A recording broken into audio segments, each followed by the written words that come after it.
Hello, hello mga kamosang. Ito yung sa FB lang namin malimit makita dati ha. Pero ngayon, kami naman. Tara, dinner cruise tayo mga kamosang. Ang dinner cruise nga ni ay kilalang kilala at popular dito sa Bangkok. Kaya kung narito ka na rin lang sa Bangkok, Thailand, ito yung experience na ninyo dapat palampasin.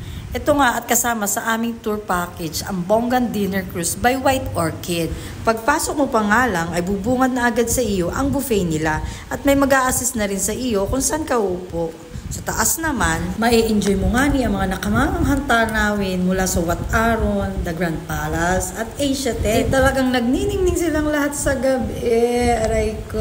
Ang cruise nga niya ay nag-o-offer ng Italian at international food na talaga namang nagustuhan naming tatlo. Pagkatapos nga namin kumain, umakyat kami sa deck. Nasa taas kasi ang entertainment. May live music, may performer, may open dance floor pa. May mga nagsasayawan din.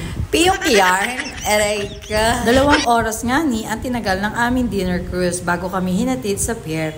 What an amazing experience mga kamosang. Parang gusto kong umiyak. Aray ka. O yarn. Mula nga ni sa masasarap na pagkain, magandang tanawin.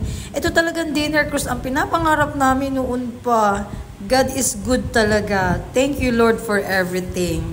At kung nagawa nga namin, matik, magagawa nyo rin. Sana na-enjoy nyo din mga kamosang yung whole experience namin ha. Thank you for watching. Yun lang. Bye! Aray ka!